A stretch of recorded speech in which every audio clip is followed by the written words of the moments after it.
This is Tibet, but not the Tibet most people imagine.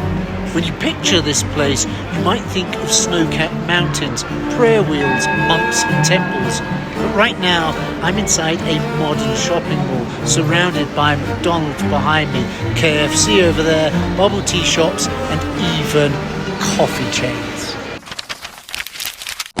So we've just arrived here, literally got off the plane, put our bags in the hotel, and we found a very local morning breakfast place, very, very popular here in Tibet, and they've got a very interesting breakfast. So we've got our noodles, so you can see the sun is so bright. We've got our yobing, which is sort of oily bread, and everyone's got an egg, so it's a wonderful, wonderful breakfast. I want to show you guys how great this they call it yobing, so oily bread is. It's so delicious. I'm going to take a bite. Absolutely delicious. It's great to be here. It's carbohydrate central, but I think you need it. We're high up in the mountains, so have a hearty breakfast before we go out and take a look around. I've just had the breakfast, as you've seen. I'm back in my hotel room. It's still only about 10:30, 11 a.m. in the morning. Remember, we got a very, very early flight. I got up at 3 o'clock in the morning. Got a lovely hotel room here. Shower, toilet, and a very big bath, which I'm pleased about. Although they say when you come up to this sort of high altitude here in Tibet that you should avoid having a shower, bathing for the first couple of days. So far, I'm really impressed with this place. Absolutely beautiful. The sun is out. It's blindingly hot and the sun is out. You can see in the background the mountains. Seems like a wonderful city. That breakfast was delicious, and I can't wait to get exploring. The journey really has begun. I'm not going to say I'm disappointed, because I'm not disappointed. I'm very happy and still very excited to be here. But so far, on my first full day here, and again, I'm still in the city of Xigazê.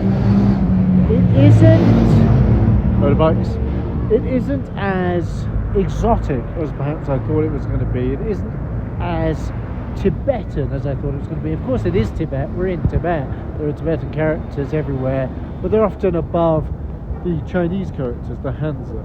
And although there are lots of ethnic Tibetans here, of course, there are also a lot of the Han Chinese people here. In fact, I would say, at least in this city so far, almost 50-50. So perhaps if you're coming from outside of China to Tibet, then it is, wow, it's all very different. But for me, who lived pretty much most of the time in China, coming to Tibet, which of course is just a province of China, it's all very similar. The cars, the license plates, the restaurants, the food. Big Sichuan influence here. And of course, I spent a lot of my time in Sichuan. Makes sense, Sichuan is neighbours Tibet. And I've just seen KFC, Pizza Hut. So, what do I think of that? Probably the same way I felt about it when I saw those restaurants near the pyramids in Egypt. Anyway, it's the first full day. Still very excited. I think we're going to see the other side, perhaps what I imagine Tibet to be a bit more like when we start venturing out later today and tomorrow and over the next few days and going to sort of the countryside and the smaller towns. That, I think, is where we'll see a really different side of Tibet from the rest of China. It's just about 2 o'clock in the afternoon here at this Coffee, and business is booming. There are a lot of people drinking coffee, matchas, little cakes and so on. Goes to show coffee here is also very, very popular. Perhaps it tastes good, but also it's a mirror, I think, a reflection of the modernity in a way.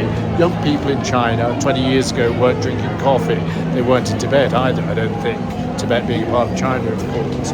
But here, over the last 20 years, we've seen a big difference. From Shanghai, probably the first, all the way over here to Xigazê, everybody is modern, drinking their cappuccinos.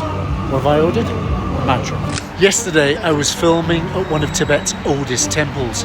The sounds of chants filled the air, and I watched hundreds of people spinning prayer wheels and bowing in front of ancient statues. And yet, less than a day later, I'm here, surrounded by young Tibetans drinking lattes and scrolling on their phones. It's almost like there are two Tibets.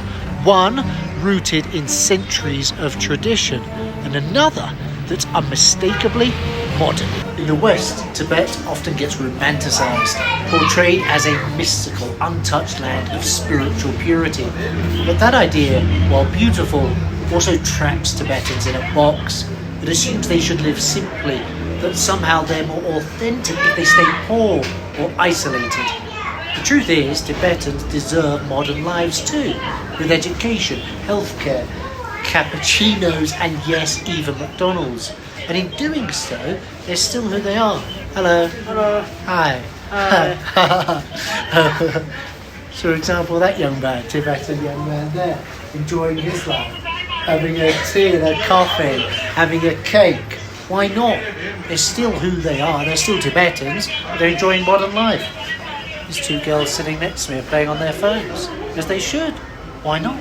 Modernisation doesn't necessarily erase culture. It just changes how it's expressed. The same people who visit temples and spin prayer wheels also use smartphones and watch online dramas.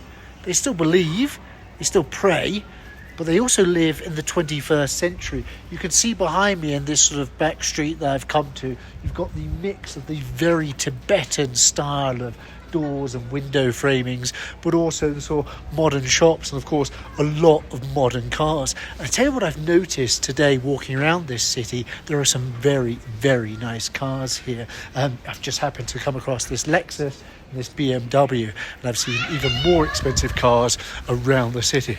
There's another BMW driving out now. So it very much is a mix between the tradition and modernity, and including that in some very nice cars. This lady's BMW is also pretty nice. Maybe it's time we stop seeing Tibet as frozen in time, because it isn't. It's alive, changing, adapting like every other place in the world. The Tibet I've seen isn't just the chant of a temple or the glow of a butter lamp. It's the buzz of a coffee machine and the laughter echoing through a shopping mall. And maybe that mix, that contrast, is what makes Tibet real today.